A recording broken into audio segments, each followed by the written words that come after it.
Bonjour, bienvenue à la ferme biologique Mamora avec Hamid. Aujourd'hui on est le mardi, le mercredi plutôt, désolé, on est le mercredi 6 février. Il est aux alentours de 16h45, 16h50 comme ça. C'était une journée ensoleillée aujourd'hui, après un peu de pluie qu'on avait besoin. Ok, aujourd'hui on va continuer dans notre sujet à parler. Notre thème toujours c'est pourquoi ça pousse dans la forêt et dans mon champ ça pousse pas. Je suis obligé de faire beaucoup de travail et d'ajouter beaucoup d'intrants pour que ça pousse. Et notre thème toujours c'est le sol. Et aujourd'hui on va parler du sol, de sa constitution, c'est-à-dire c'est quoi le sol, de quoi il est formé le sol, pour mieux comprendre c'est quoi un sol. Et comme d'habitude, on va parler, puis on va vous montrer le développement de notre ferme. Ce que vous voyez là-bas, c'est une serre, un grand poulailler qu'on est en train d'installer. Vous voyez Hassan là-bas en train de couvrir, de désherber et en même temps couvrir avec de la paille pour préparer, c'est-à-dire pour le mois de mars, pour commencer à repiquer des choses qu'on a déjà, c'est-à-dire pour commencer dans la serre. Parce qu'on a beaucoup de limaces qui mangent tout ce qu'on repique, tout ce qui est, c'est-à-dire tendre, toutes les feuilles tendres des plantes repiquées, ils se font dévorer par les limaces. Et on a beaucoup de limaces. On a des limaces noires et on a des limaces rouges, plus que les limaces blanches d'habitude. J'ai jamais vu des limaces rouges et des limaces noires, mais je vois maintenant. D'accord, on va revenir à notre sujet. On a dit que la vie se déploie dans trois éléments. Le premier élément, c'est l'eau. Le deuxième élément, c'est l'air. Le troisième élément, c'est le sol. Donc, la vie, il existe ou il est possible grâce à ces trois milieux qui sont, comme je viens de dire, l'eau et l'air et le sol. L'eau, c'est quoi? L'eau, c'est des molécules H2O. H, c'est un atome d'hydrogène. 2O, c'est-à-dire H2, deux atomes d'hydrogène, O, un atome d'oxygène. Donc, l'eau, c'est des molécules formées par des atomes H2, deux atomes d'hydrogène, plus un atome d'oxygène, et les deux atomes d'hydrogène lient l'atome d'oxygène. Donc, c'est un milieu très solide qui a une attache atomique. Donc c'est un milieu très solide qu'on ne peut pas détruire. On ne peut pas faire disparaître l'eau, même si on le chauffe, ça devient de l'eau bouillante, ça reste de l'eau. On le fait glacer, c'est de l'eau toujours.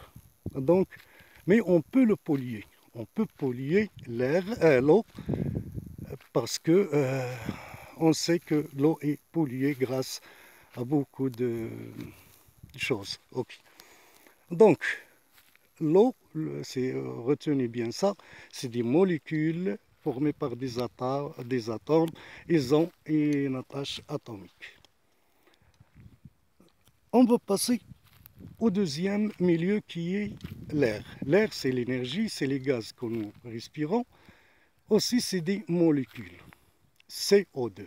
On appelle ça le CO2, c'est-à-dire un atome de carbone et O2, deux atomes d'oxygène. Et là aussi, il y a une liaison atomique, donc une charge atomique, une liaison atomique, c'est un milieu très solide. Donc l'air, c'est un milieu très solide, on ne peut pas le détruire, mais on peut le polluer. Et moi, ce que je veux que vous reteniez, que ces deux éléments, l'eau et l'air, c'est des éléments très solides avec des charges atomiques formées par des molécules et des atomes. Donc, ils sont de milieux très solides. C'est ça ce que je veux que vous reteniez. On va passer au sol. Le sol, il n'a pas une attache atomique. Le sol, c'est un milieu organo-minéral. Ça veut dire qu'il est formé de la matière organique, qui est l'humus, et de la matière minérale, qui est l'argile. Et il faut une attache entre l'humus et l'argile. Et ceux qui ont suivi mes dernières vidéos, ils savent maintenant comment ça se fait, cette attache, ce complexe argilo-humique qui se fait par la faune anicique. Donc, écoutez-moi bien, le sol, il est très fragile parce que l'attache qui existe entre l'humus et l'argile, c'est des attaches électriques. Et ceux qui ont étudié un peu de chimie, ils vont savoir que les attaches électriques, ou ce qu'on appelle les attaches Van der Waals, c'est des attaches électriques, c'est les attaches entre le plus et le moins. Donc, le sol, c'est un milieu qui a des attaches électriques. Donc, c'est un milieu très fragile qu'on peut détruire. Donc, le sol se détruit parce que l'attache entre l'argile et l'humus, quand il n'est plus là, l'argile, c'est-à-dire, va perdre tous les nutriments. Et comme ça, il n'y aura plus d'attache. Et si vous voulez bien savoir comment le sol est si fragile, je vais vous dire que l'agriculture est apparue, ça fait presque 6 000, 7 000 ans. Mais depuis 7 000 ans jusqu'à aujourd'hui, on a détruit, on a rendu en désert, on a, c'est-à-dire perdu 2 milliards de hectares. Le monde entier a perdu 2 milliards de hectares. Mais le problème là-dedans, c'est que depuis, ça fait 7000 ans jusqu'à 1900, on a perdu 1 milliard. Mais depuis 1900 jusqu'à 2000, c'est-à-dire pendant 100 ans, on a perdu 1 milliard. Et pourquoi ça? Parce qu'on a plus de machines, plus de pesticides, plus d'engrais, plus de travail de sol. Donc, on a tué les sols. Et je vous dis que selon les recherches, selon les calculs et des études scientifiques sérieuses, on perd chaque année l'équivalent de 10 millions d'hectares dans le monde entier. Là, vous voyez, il y a ce qui reste comme des aubergines ici, des piments, des choux. Vous voyez, c'est... Mais notre sujet, c'est pas vous montrer maintenant ce qu'on produit, mais vous expliquer comment le sol fonctionne. Et j'aimerais bien que vous sachiez que le sol, il est très fragile et que le sol se fait travailler par une faune. Et cette faune vit dans le sol. Et il a besoin de manger et de se loger. Et pour se loger, il lui faut de la nourriture. Et la nourriture, c'est la production, c'est la biomasse, c'est-à-dire la plus forte production et la plus forte biomasse que vous pouvez produire. Alors regardez bien, le sol, il est toujours couvert. Mais la couverture, comme je dis toujours, c'est une nourriture et c'est un logement. La couverture, c'est pas juste pour couvrir, pour l'humidité, pour... Non, non. C'est une nourriture. Quand vous couvrez, vous nourrissez la faune.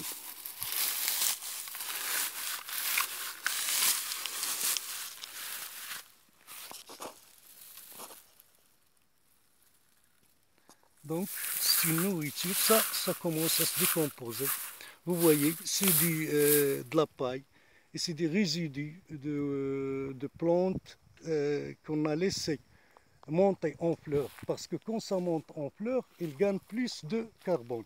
Je vais vous montrer ça. Il y a des plantes de tomates qu'on a laissées monter, c'est-à-dire en fleurs, si on veut dire, et ils ont changé en lignine, si vous voulez voir, si vous voulez dire. Mais là, je vais vous montrer pour que vous puissiez voir. Regardez ici, c'est des restes, c'est des témoins de plantes. Regardez là, il y a, tu vois, ça craque, donc c'est de la lignine. C'est maintenant qu'on va les mettre sur le sol, là où ils ont vécu. C'est-à-dire ils vont mourir là où ils ont vécu pour qu'ils puissent rendre au sol ce qu'ils ont pris. Et comme ça, il va y avoir une sorte de continuité et une sorte de durabilité pour ce système qui est basé sur le recyclage de ce qui reste de la plante. Et ce qui reste de la plante, vous voyez, c'est plus que 50%. Donc, il faut remettre sur le sol plus que 50% de ce qui pousse. Sinon, il faut laisser des choses, de l'herbe, des adventices pousser. Ils vont faire le même travail. J'espère que prochainement, on va parler plus si vous voulez dire, de la technique. Comment on peut commencer à travailler avec toutes ces idées-là. Avec l'idée en général que ça pousse tout seul dans l'écosystème. C'est-à-dire dans la forêt, ça pousse tout seul, ça n'a pas besoin que quelqu'un le laboure ou lui met des engrais ou met de l'irrigation. Et ça pousse grâce à la feuille qui tombe sur le sol et à la faune qui vient la dégrader. Et à l'humus qu'il fait, cette faune qui est attaquée par les bactéries. Et à ce moment, ils vont libérer tous les nutriments qui sont là-dedans, qui ont été créés par ce qu'on a appelé le complexe argilo-humique, cette attache qui attache la matière organique et la matière minérale dans le sol. Donc, est-ce que vous avez de la matière minérale et de la matière organique dans votre jardin? C'est ça la question qu'il faut se poser. Est-ce qu'on a de la matière organique sur nos sols, les sols que nous cultivons? Est-ce qu'il y a de la matière organique là-dessus? Ou est-ce qu'il y a juste de l'argile ou du limon ou du sable ou un mélange de tout ça? Parce que si vous n'avez pas la matière organique, la faune ne peut pas vivre, ne peut pas faire son travail. Alors, ça, il faut le prendre en considération. Là, on a un petit peu qui reste. C'est la fin des aubergines, des piments. Mais il y en a quelques-unes, ça va être pour la récolte cette semaine.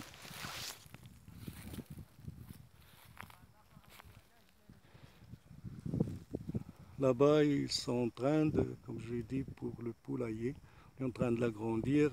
Ils l'ont déjà fait, mais les derniers vents, les derniers pluies l'ont détruit. Là, ils refont le travail. Donc, on va continuer toujours à couvrir le sol. Et quand on couvre le sol avec de la paille, ça veut dire que c'est de la matière organique, riche en carbone, qui va libérer de l'azote et qui va donner un humus après sa décomposition. Cet humus, il va être attaqué par les bactéries. Et quand il va être attaqué par les bactéries, ils vont rendre tous les éléments, les nutriments solubles, et les racines à ce moment vont les prendre. C'est ça le travail du sol. C'est ça le travail de la faune. Et c'est ça le travail de la matière organique qui est à la base un végétal. La matière organique, c'est un végétal et grâce à la photosynthèse, à l'énergie qu'il a ce carbone. Donc là, je vais vous montrer la serre. notre serre. Vous voyez, là, c'est des semis de radis. Je pense que c'est des radis ou des navets. Là, on a réussi, c'est des marais, c'est des plantes de poivrons, piment, courgettes, piment aussi, salade, choux rouge, de la salade, piment. Ici, peut-être c'est, je sais pas c'est quoi, mais je sais qu'il y a de la tomate, qu'il y a des aubergines, de la courge, de la salade aussi, ce qui reste là pour cette semaine. Mais on a une autre place là-bas, on va essayer de la montrer après. Ça, c'est des semis pour les tomates. Ça, vous regardez, ça, ce qu'on va commencer à grossir, on va les prendre, on va les mettre dans des bacs comme ça en plastique. Il y a de la courge aussi, des tomates, poireaux je pense, semis de poireaux, betterave, la betterave, c'est en bas. Ça je pense c'est betterave aussi, betterave.